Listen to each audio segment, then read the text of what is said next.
This is a Victor hiking trail educational hike.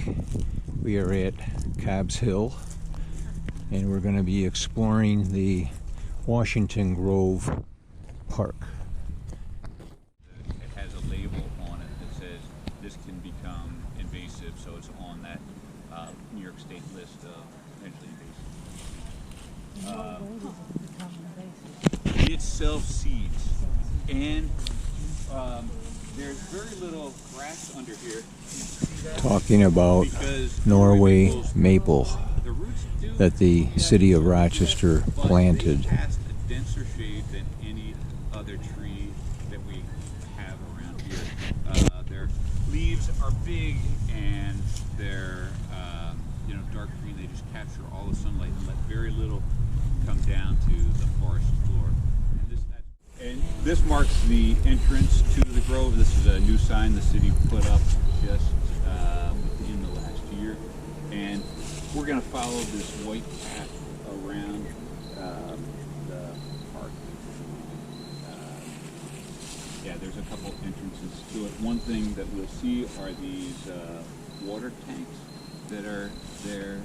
They've not been used in 50 years or more, but they were part of the water supply system for the city and surrounding areas.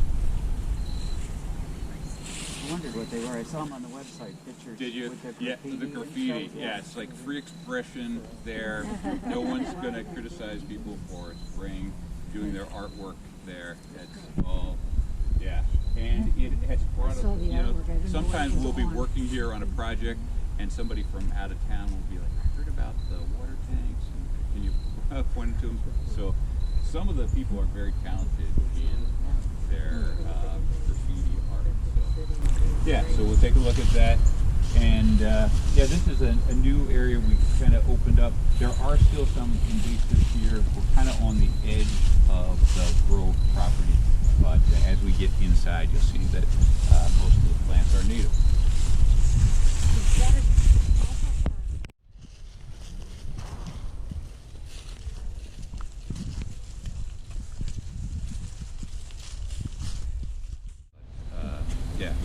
Two native oaks. Hey Brian, I missed the introduction, but you guys, what kind of conservation projects do you get involved with, like in here on a yearly or semi-annual basis or whatever? Yeah, well, one of the projects, we will have a group here next Saturday, probably about 40 students from local colleges, and they're going to be putting mulch down on the trails, and that'll be from 9 until noon, and with all those, we'll have two really big mulch piles that are delivered so that the trails are maintained well that way. We have been involved in a lot of tree planting, kind of replacing some of the trees that have been lost. Wherever there's an opening, we try to get another native plant in there. Maintaining the trails. We've kind of reduced some of the trails to protect the trees. Do you actively remove or invasive plants? Yes. Do you? That's a big What's part. one of your biggest ones? Oh gosh, we have honeysuckle, a lot of shrub plants. Honeysuckle will do Privet, swallowwort. Privet doesn't pop up here too much, although there's probably been a few places where we see that. Barberry sometimes, that's another one. There's really not. This did not have, this forest was known as an oak hickory forest. Okay. And it just didn't have that. What we're going to see though is a lot of sugar maples. Sugar maples kind of are the replacement for chestnuts. There was a lot of American chestnuts in here. When the chestnut blight came through, it wiped them out. And the city with the school that we'll see that's just over the hill there, the school students came up to plant maples starting in 1932. And so some of those maples are huge, and they're second and third generations from their seed here. So there's a lot of sugar maples in here. Did you put mulch down? Eastern forest, because it grows pretty quickly. Consequently, it's often a target for lightning because it stands above other trees, and there's a pretty good representation of tulip poplar. It's a tulip poplar. Yeah. And there is this is a cherry here with the black bark that's flaking off. A cherry. This in my hand? Yeah, straight ahead where there's the green at the base. Yeah, there's a tulip poplar. See that tulip leaf? Did somebody mention Doug Bassett before? Yeah. When you have very large trees, got this tree here. Notice anything different about this? Doesn't have a top. Right. Wind here? It is. Yeah. Yeah. So you're getting that this actually was up right there. Yes. Take a look at this tree here and right up there. So this broke off and was driven into the ground. That's why if it was highly windy today, we would not have had this before.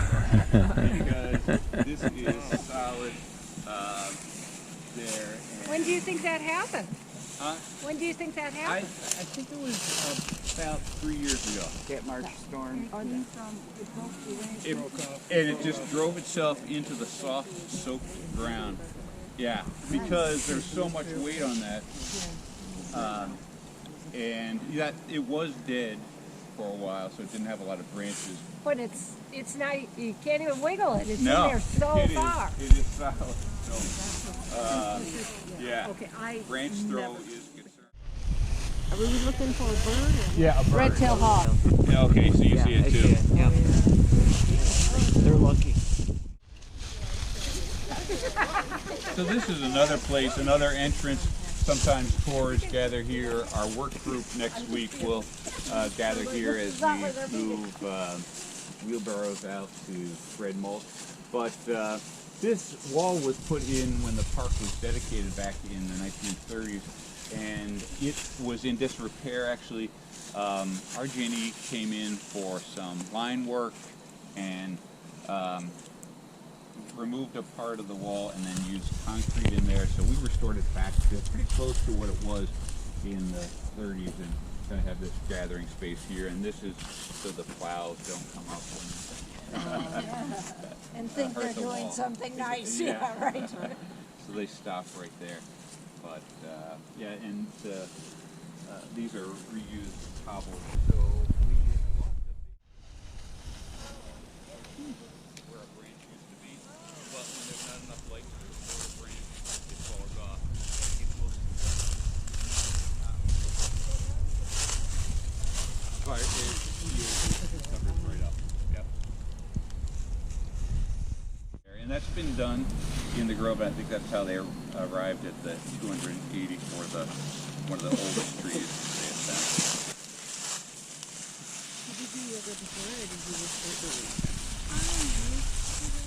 Pushed up and then dropped off by the glacier, so sand and gravel here. And in fact, the flat area along Highland Avenue, that's part of the Cobbs Hill Park area, that was a sand mine for a while. And then they created a nice flat area for a park, but they were going to mine this as well, and that's when they stepped in 1912 and bought this so it wouldn't be mined for sand. There's the other half of our group. Of course, we're the better half, but that's the other half. That gives you a little taste of a hidden gem in the cool city of kids. Where are the Rochester. cool kids? The Friends of Washington Grove Park invite you to visit the park when you are in the area.